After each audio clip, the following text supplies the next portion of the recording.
Just identify yourself if you would. Oren Durrell, USA Today.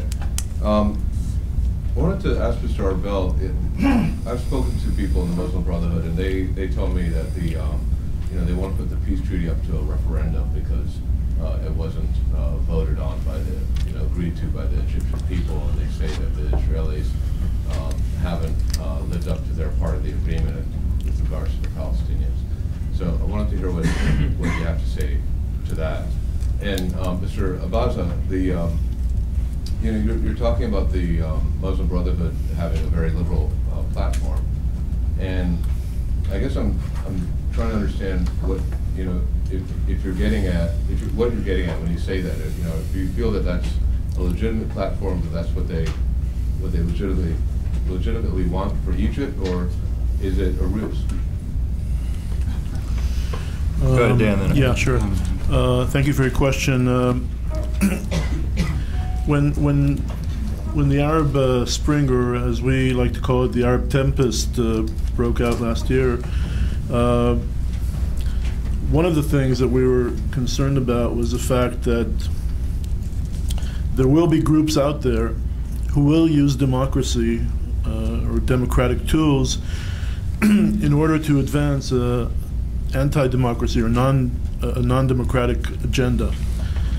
And at the time we had vivid examples on our southern border with the Gaza elections, with the elections in '06 and after what happened in '07, and in Lebanon, and different people were criticizing Israel for being on the wrong side of history, not rising to the occasion, not recognizing the authentic voices coming out of the revolution in Egypt and other parts of the Arab world, and that wasn't the case, because we were very much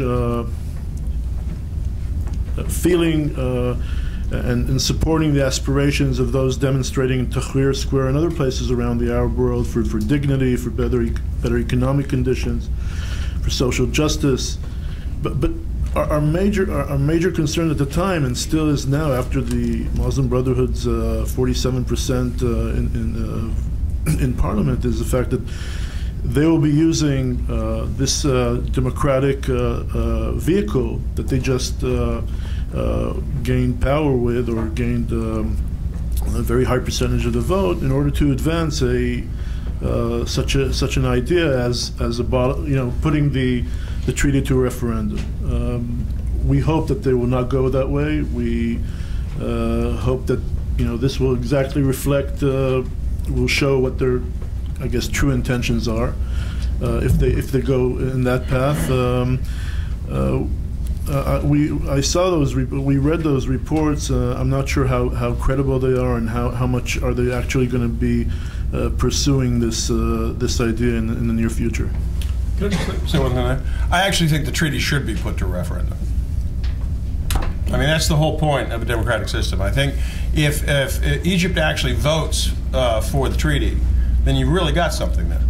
I mean, you have changed literally the landscape in the Middle East. As long as that treaty is not approved democratically, I don't think you've got that. Now, I suppose by atrophy, you might say, you could have popular approval without having a referendum. I mean, that is conceivable, but I don't think that's likely. But I think what you want to see is affirmation of that treaty by the Egyptian will, and you might see the reverse. I think that has to be accepted. I think and certainly in the mid and long term, democracy is good for Israel, but it's entirely possible that democracy in the short term is going to be very bad for Israel. I mean, we don't know. What about the point that they make, that Israel has not lived up to its agreements with regards to the Palestinians, according to the treaty, with its agreements in the treaty with regards to the Palestinians? Again, they're not in touch with us, so I don't know exactly what they're saying that Israel, on what grounds, specific items of the treaty we're not living up to. But I think that the treaty has been there for more than 30 years. It's been respected by both sides. It's been it's not the ideal peace that we would like we would have liked to see. We would love to see more warmer, closer ties throughout the years. But I think it's but it's working, and it's and if it ain't broken, there's no need to fix it, as the way we see it. Yeah, the question regarding the Muslim Brotherhood and the platform on which it ran, and whether it's genuine or not, or where it's going, I would say the Muslim Brotherhood run on a fairly liberal platform, not on a very liberal platform.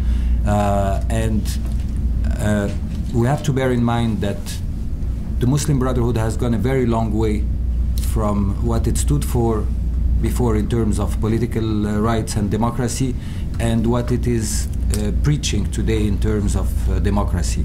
But of course, words are important, but it's acts that will prove this. They have, I think, two reasons to try to move a little bit towards a more liberal platform. The first one is pragmatism, more attractive, and to try to build more consensus. And I think the second reason also, a lot of the youth of the Muslim Brotherhood is more liberal than the older generation. Saying that, I mentioned at the very beginning that the Muslim Brotherhood worked on a consensus to elect the Speaker of the Parliament and the two deputy speakers. However, the Freedom and Justice Party failed to create any durable alliance with any of the major parties. It could not create an Islamist alliance. Then it tried to an alliance with the liberals. It fell apart. Then, so in practice, consensus does not work the way they claim they are working for. So right now, I think they should be assessed more on what they do today and what they say today, rather than what they used to say some years ago. In the 90s, it was almost a heresy to speak of a constitution. Today, they are fighting for a constitution, so we have to just see how they act. I know, for instance, that when they tried the alliance with the Wafd Party, after they agreed that the Wafd Party would get about 1/3 of the seats, or the candidates, and the Brotherhood about 1/3, and then the other parties 1/3, 10 days before they closed when you become a candidate. Right, nominations. They told the Wafd Party, no, in fact, we will give you 15% of the seats and not 30%, and we will choose where to place them. So it was like someone taking a train and traveling somewhere in the middle of the desert, was thrown out of the train, and this is what happened to the Wafd Party. 10 days before the nominations, they had no lists. They relied on an alliance. They found themselves on their own. So anyway, this is to say, and the Wafd Party had quite good relations with them, and in practice, we will see if this consensus thing and liberal ideas. But as Reuel mentioned, for instance, in terms of tourism, before we expected that alcohol would be banned right away in Egypt. Now it's not the case. There were expectations that the headscarf will be imposed. Well, not yet. Even the Salafis, are talking about, banning alcohol on Egyptians, but allowing tourists, and so they are evolving. But where and how genuine, this is time will prove it. Ali. Ali Abaza from the Network of Democrats in the Arab World, also Citizenship Forum for Democracy in Libya. Why enjoying listening to the speakers, I think we might be missing something very important. The trend in the MENA region, Middle East and North Africa, is that Islamist parties or Islamist platforms have been winning from Morocco to elsewhere. So we have to look at the reality now with the new prism. Liberal parties, they have work it out with some of the autocratic regimes before. They have to pay the price now. In many ways, some of the votes is really a vote of rebuking their cooperation with the autocratics. But at the same time, let us really analyze the trend in our own terms. Are we for democracies or not? If we are for a democratic system, then we have to take the results of it no matter what, we like it or not. And we have to work with it. The second point is that, you know, when they speak about US aid to Egypt, for example, it's just an example. The Egyptian forces that works outside Egypt bring to Egypt $12 billion annually. Compare that with 1.5 billion, which the army gets it, not the society. So there is, I think, a concept or a misconcept about it. Analyzing the platforms of the Egyptians, you know, Ikhwan or Salafis, or even the Nahda or the Moroccans, I found there is a new trend now, learning maybe from the Turks or others, that they are platforming for services, not for ideologies. This is the real thing. What do you bring to the poor man in the village of Egypt, or the poor man in the desert of Tunisia or desert of Morocco? It's not the slogan, Islam is the solution. It's no more working. You have to bring something tangible for them. And the challenge for the Egyptian, I think, parties is, can they deliver? From our side, if we are for democracies and we are defending democracies, I think we have to stand up with the democratic forces, especially when we have that the military is still now really clamping on the authority in Egypt. Just yesterday, they annulled, not all of it, the emergency laws. And that is 1 year after the revolution. There are problems in the societies. I think it is not the democratic forces. The democratic forces can work together. As Khairi said, they have created a consent. And I think it's just the beginning. This is the first week. We can't expect them to do many of the things. My question to, especially to Michele and Khairi, and we are talking about liberals in general. Why don't we speak about Democrats in general?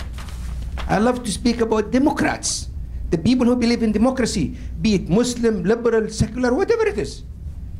Why don't we turn the term? I mean, we should not be really using what preconceived ideas. No, we should be using something that, are we for democratic systems or not? And if we are, how can we help? Liberals or non-liberals, all democratic forces of the Arab world. And that is one of the main reasons why we established the network of Democrats in the Arab world. As you're discussing this, let me take this opportunity. We've been focusing a lot on Egypt for obvious reasons. It's a year, but talk about the region as a whole. And is it clear that as Egypt goes, the region goes, or is it very different from Morocco to Egypt to Syria, Libya? Michele, you want to start? Yemen. Absolutely. Well, just on that question, look, I do think that it's tremendously important the way Egypt goes. I mean, you know, demographically, it's 1/4 of the Arab world concentrated in one country. And I certainly think that a failed democratic transition in Egypt would have really negative, you know, consequences for the other countries in the region. And by contrast, something that, you know, really turned into a success would have great consequences. I'm not sure. I don't know if the consequences are so immediate that, you know, the way that this specific election goes in Egypt is going to affect the way that elections go elsewhere and so forth. It is true, though, that Islamist parties in different countries are in touch with each other, are learning from each other, sharing experiences. I think that was true of the Salafis in Egypt, who, you know, the Muslim Brotherhood has decades of political experience. The Salafis in Egypt did not, and yet they were pretty sophisticated in how they went after the elections in Egypt. And I think that's partly because they had plenty of money behind them, and also, though, that they had been in touch with Islamist parties elsewhere and learning from them. So this is a phenomenon. Just briefly on your question of why don't we speak about Democrats, you know, Khairi sort of alluded to this, but, you know, there is this issue of certainly an increase in support for democratic political systems, including among Islamists. And I very much agree with you that there's a liberal trend within the Brotherhood, whether you look at the younger generation in the Brotherhood and where they stand, or whether you look at the evolution in the Brotherhood's own positions, that, you know, that is there. But of course, it's not nearly as liberal socially, and when we start talking about the rights of citizens and all those questions. And that's why I think sometimes it's, you know, it's difficult, especially for us as outsiders, to say, well, you're a Democrat and you're not a Democrat, you know, to sort of sort people out that way. Yeah. Go ahead, yeah. I mean, very briefly, we speak of liberals and not of Democrats. I think also one of the reasons is that there is a mistrust between liberals and Islamists in Egypt and in the Arab world. Both had their dealings with previous regimes, and so now it's only by trying that they will see if it's genuine. But yes, we should speak of Democrats if everybody walks the talk. But for the time being, it's still the beginning of the process. And also, what about, yeah, and the last point, and I am hopeful that what it is being said by Islamists will be what they will do, and that we will move towards democracy. And what about the region? The region, it's very different, because when we take the case of Morocco, they can elect an Islamist party, and they can have an Islamist prime minister, and I think people who are not Islamists, who have concerns about Islamists, can be comfortable with it, because they know that at the end of the day, the king still retains quite important prerogatives, and he can prevent any hijack of the system. And this is an advantage that monarchies can have, and they can use. And the case of Tunisia, I think it was a very good example of collaboration. With Dr. Leith, we were talking about the movie Persepolis. This is the French Iranian movie that in which there was the figure of God, and there were many riots and demonstrations, and there is a court case against the owner of the TV station that aired this. And Ghannouchi was against the movie when it happens. It was before the elections. And today Ghannouchi is defending the TV station and freedom of expression. So it's a very different position from before and after. And so there is an evolution depending on the country. And in Egypt, if Egypt fails, I agree with you, this will be quite negative in the region, but it doesn't mean that Tunisia will not succeed, even if Egypt. Let me go to Sonair right there, and then we'll go to you. Yeah, thank you so much. This is Sonair Chapta at the Washington Institute for Near East Policy, and I think it's a very good debate, lots of creative tension, so great panel. I wanted to ask you a question about something that came up earlier, which is the Turkish model and its applicability in Egypt. And I think, by the way, it's a great touch that FDD has chosen to serve Turkish breakfast. It's nice. Question about the Turkish model, AKP, and to what extent, you know, we can see elements of it in the Egyptian model. I think the jury's out on a lot of the aspects of moderation of the AKP, but one area where it's undoubtedly has evolved and moderated is its embrace of free market economics. So my question to the panel would be, what do you think are the chances of the Muslim Brotherhood adopting that model, meaning embrace of free market economics, which I think would be important because this is what provided the AKP with a significant amount of international support by making the party a darling of international markets compared to the competition in Turkey.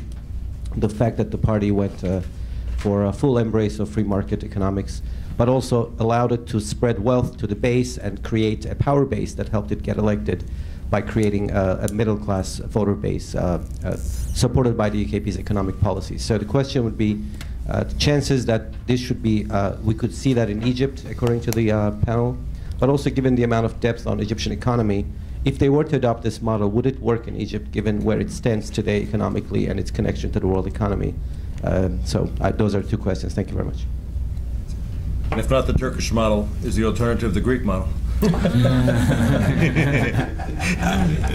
I mean, I just say, quickly. I mean, I think the House, the bet's out on the Brotherhood, on free enterprise. I think there are certainly strong voices going that direction. Obviously, the socialist tradition in Egypt is pretty strong. I mean, I think that's one of the great, that'd be one of the debates. But I think the Brotherhood certainly has the chance of going in the free market direction. Salafis less so, I think. But again, I mean, this is one of those debates you want to see happen. I'd like to see that, though. At the same time, I'm not one of those capitalist enthusiasts who believes that that free enterprise brings political liberty and free politics. I think you can have a fairly prosperous cohabitation of capitalists and authoritarians, and I think Vali Nasrallah is mostly wrong. So but I'd rather see it develop. I mean, I think it would be a good thing for Egypt, obviously, and the more the merrier. Can I just press you for? Can the Turkish model work in Egypt, or is it culturally specific? I mean, is it so easy to adopt what the Turkish model? Well, I mean, on the issue of economics, I think the answer to that's probably no. I mean, if you looked at FIS, the Islamic Salvation Front in Algeria, I mean, they grew up under an impoverishing, socialist system, and they never got the chance to, put it into practice, but they were certainly in their campaign in 1990, they were in favor of freer enterprise. So that part, I think, is fairly easy to import. And listen to Michele on this, but on the cultural issues, I think Turkey is, in many senses, certainly in a relationship between the military and civil society, probably is unique. Yeah, Just to add a sentence or two on this, Soner, I think that what you sketch out, sort of the Brotherhood going in the footsteps of the AKP on promoting free market economy and then using this to build a political base. This is the dream of. This is what the Brotherhood wants to do, and I think if you listen to their lead economic thinker Ashraf Badruddin, he's made some statements recently, and they definitely want to go in this direction. Your other question, I think, is more difficult. How can they carry it off in Egypt? Because Egypt has this enormous subsidies system, particularly the fuel subsidies are very, very costly and difficult, and to dismantle this whole thing and find the right place for a social welfare system that really targets the poor instead of a lot of it being wasted by people who don't really need it. It's going to be very difficult to pull off. But I suppose the Brotherhood has about as good a chance as anyone. I mean, at least they do have some credibility within the society as having cared about social welfare and done a tremendous amount of community service work over the years. Dave Ottaway from the Woodrow Wilson Center. Since we're talking about models, there's been some concern that Egypt is headed for the Pakistani model. By which I mean 3 different power centers. Pakistan has the military and the civilian and the judiciary. And Egypt has a strong judiciary. And it's not of great encouragement to see them going in that direction. But do you think that Egypt indeed might end up with kind of these competing power centers that as Pakistan has? Go ahead, Khairi. Well, I think in a way this is what's going on right now, because we have on the one hand the old regime and its various agencies, and as I mentioned, I don't think they're so united, and we have civil society and we have the judiciary, as you mentioned. So this is, and now each one is trying to position itself, or each group to try and make maximum gains. So if this trend continues and the military does not, or the regime does not move with an little bit more of a genuine transition, then we are moving towards that. Because there is one element. We speak about elections all the time and about this party or that party winning. We speak about the military. But there is one element that nobody can control, or at least not the traditional elements within Egyptian politics, which is the political parties and the regime. It's actually the street. And it's about 1 million people who can go to the street and create a lot of trouble for any elected party or any regime. And these, we are talking about around 1 million people who voted, for instance, for the revolution continues. And this is a very important number that can stop any group from totally monopolizing power. So I think this element is very important in resetting things in Egypt. What I want to say is whenever the military or the Muslim Brotherhood or others think that things are smooth, then we have this group of people who come and sabotage their scenario, and then they have to take that into account and make new concessions. So as long as there is this element, there is some hope. But there's certainly an attempt to crush that element.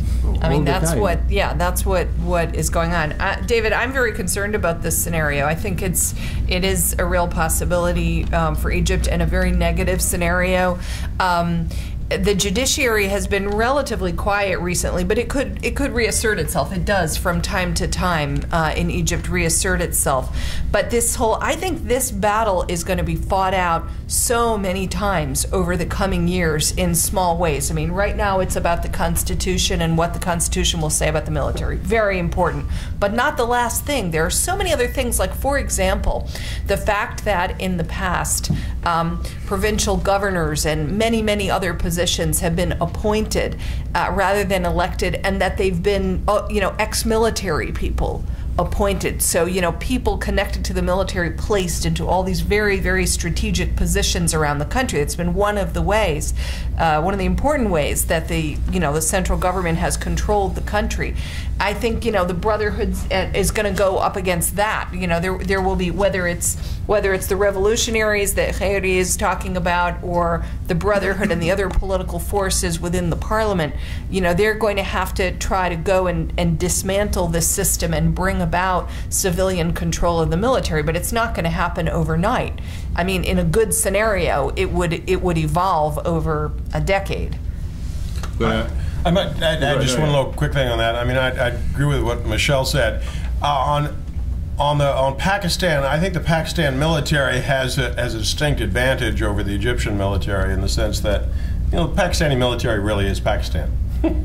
I mean, Pakistan's got a terminal identity crisis. That's not really true in Egypt. I mean, the conception of Egypt extends beyond the military. The state, the idea of Egypt really predates the military.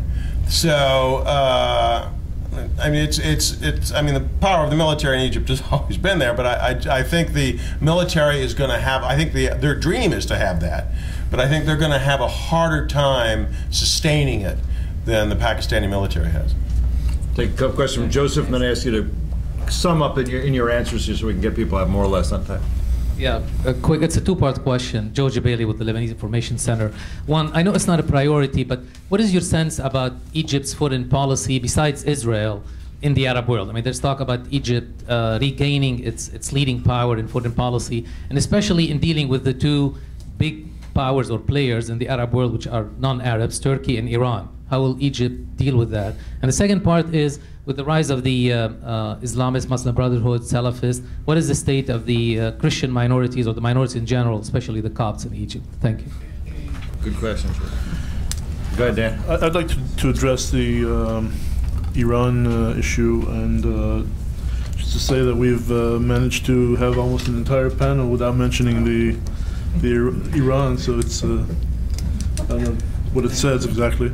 Well, it's not been part of the Arab Spring as such, as much as they might like to be. No, but actually, when you think about, as you look to the Arab Spring and to what's entailed, then you have to think as to what Iran is going to do regarding the Arab Spring, whether this will be, and specifically the potential of having new alliances or old new alliances between Iran and Sunni groups in the Muslim Brotherhood in Egypt, in Syria, and in other places around the Arab world. Well, we see Iran very active, trying to make inroads to the Muslim Brotherhood in Egypt. And the question will be again how this will develop over time. But it is, of course, a major source of concern, this possible new alliances between Iran and Muslim groups, Sunni Muslim groups in different countries in the region where the revolutions or transitions are taking place. Quickly on that, I think Iran is in deep doo-doo in Egypt. I really don't worry about them all that much there. Saudi Arabia is a different issue.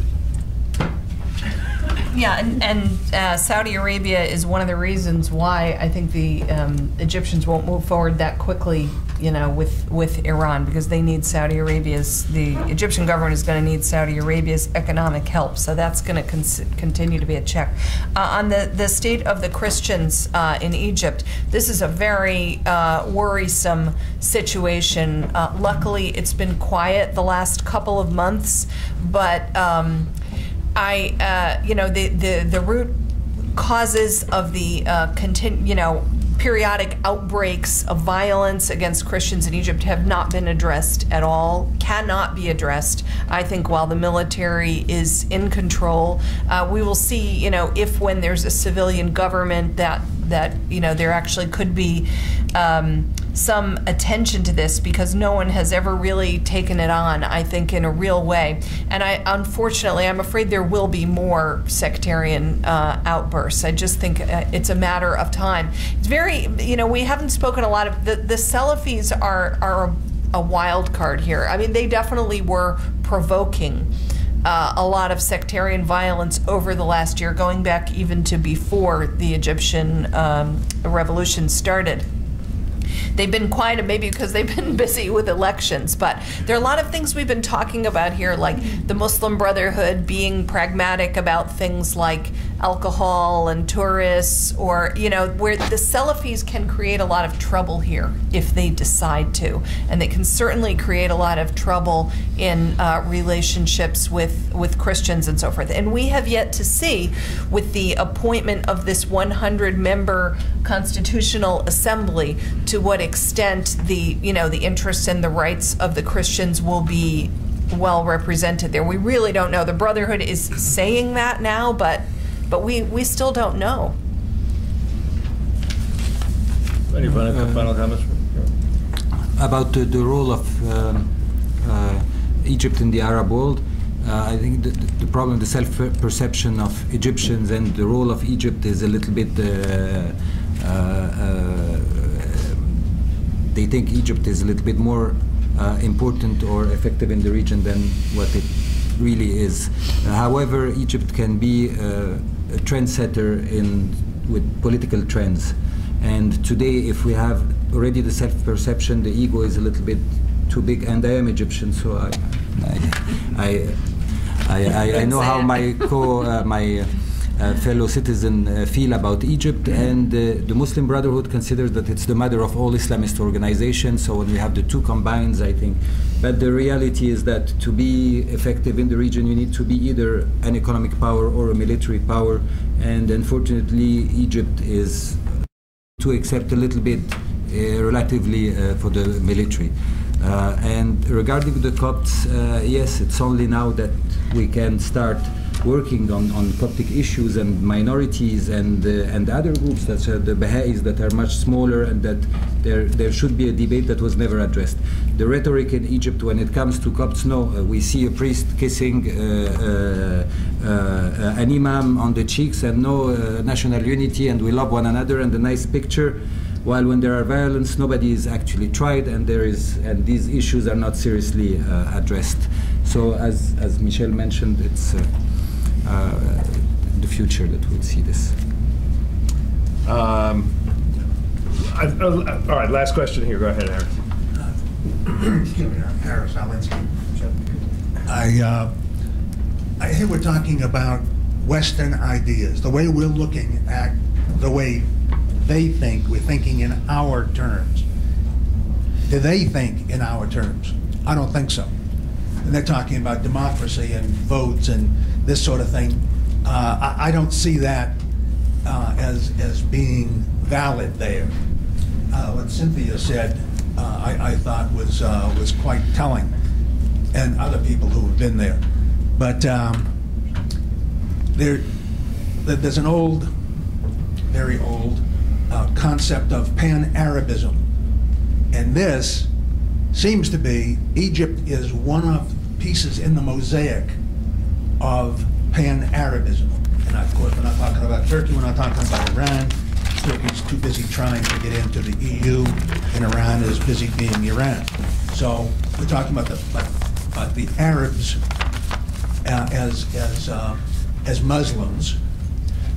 And what is the overall strength? What's the overall picture there? And not these little picky things about an election that's going to come up, and they didn't have people going out. Let me do this.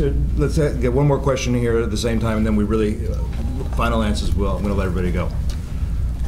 No, I just wanted to actually elaborate on the role of Saudi Arabia because it's obvious from all what you've said, pragmatism, it seems we can safely assume it will prevail in Egyptian politics. And the Egyptians would receive Saudi fund aid. Egypt is also a conservative Muslim country, and it sounds to me that there will be more Saudi influence in Egypt. And I just wanted to see your assessment, looking 5 years ahead, how would the Saudi factor play in the evolution of the Egyptian model? Why don't you play out those two questions to sum up any way you want to? Can I just take that first one? I mean, one of the striking things about the Islamic world has been its stunning absorptive capacity. I mean, for those of us who've studied and love to study the Islamic civilization, I mean, one of the things that makes it so delicious is the way it just takes in everything like a sponge. The Islamic world has had no difficulty taking in Western ideas. It's done brilliantly with socialism, communism, and fascism. It's had a harder time with democracy. But the impact of Western ideas, the impact of democratic ideas in the Middle East is just overwhelming. And when you look at the literature, the primary resources on this, it's unmistakable. Now that doesn't make them liberals necessarily in a Western tradition, but it does tell you that there's something going on there. There is germination, that you have the creation of hybrids. And we're just going to have to see how it plays out. I'd like to say you mentioned pan-Arabism, and we all, being history students, saw what happened to the Nasser pan-Arabism, which finally did not sort of pick up, as we would say. And I think, you know, because of the distinctions, the differences, and the fact that each country has its own challenges, its own problems, its unique traits, and that is also, in answer to your question, I don't think that you can talk today about, as we talked in the past about pan-Arabism, I don't think you can talk about pan-Islamism, because I think that it's just too many differences and too many distinctions between the different states, countries, regimes in the region. That's one thing. About Saudi Arabia, I think that it's a very interesting question, and when we look at this whole Arab Spring, and I think one thing is certain, the only thing that's certain about where we are today is the uncertainty of things. But I think that when you mention Saudi Arabia, I think it's important to look at the role of all the monarchies in the region, and the fact that so far the monarchies have been able to survive. And I think that the survivability of the monarchies, whether it's Saudi Arabia or Jordan or the ones in North Africa, the fact is that, in Morocco, they contribute to some sort of stability, to some sort of moderation as we look at the events, at the volatility of the region today. I think Saudi Arabia will have a major role to play in that regard, both financially and politically. So that's in relation, and culturally, of course, yes. By the way, this historical footnote, one might argue, in fact, your ambassador has, that Pan-Arabism didn't fade out. It was decisively destroyed in 1967, and from its grave, Pan-Islamism rose. It's Yes, but final comments from anybody. Okay, just on the Saudi Arabia question, this is obviously a very uncomfortable time for Saudi Arabia. And regarding Egypt in particular, look, I think they very much want to keep Egypt within their orbit. When we saw early on after the revolution, the Egyptians reaching out to Iran, the Saudis stepped in very quickly to try to pull that back and so forth. And they have, and they've held out the promise of a lot of economic aid and investment and so forth to help the economy. There's also, of course, been a tremendous amount of assistance going from Saudis and Qataris and others in the Gulf to some of the political movements, particularly the Salafis in Egypt. So there's a lot going on here. I think that Saudi policy toward Egypt is a bit confused at this point. And I'm also a little bit worried that the Saudis and other Gulf Arabs on one hand and the United States and Europe on the other hand could be at cross purposes, in what we're trying to do regarding these transitioning Arab countries. And we could be, to a certain extent, competing for influence and canceling each other out and so forth. There's some deconflicting that would be useful. Last comment, Tom.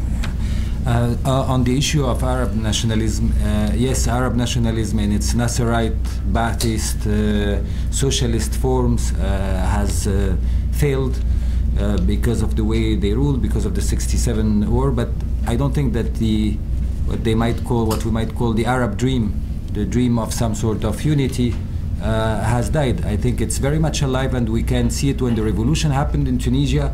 All 300 million Arabs were Tunisians. When it happened in Egypt, so there was, because it's a shared history of the 20th century. Most of them were colonized, then there was the Cold War, then the dictatorship, so it's a common experience of suffering, and it's also a dream of a common destiny. We should not forget that most of the Arab world is Mediterranean, and it's facing the European Union. So there is a big bloc.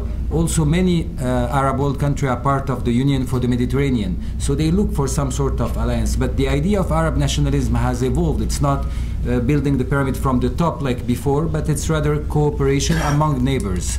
I think this is the tendency even among many parties and political activists. It's more neighbors than this old ideology. And about the Saudi influence, of course, Saudi Arabia has influenced tremendously the Arab world, and especially through Egypt, because Egypt had a monopoly over the media for many years. And I think it influenced, and it will continue to influence.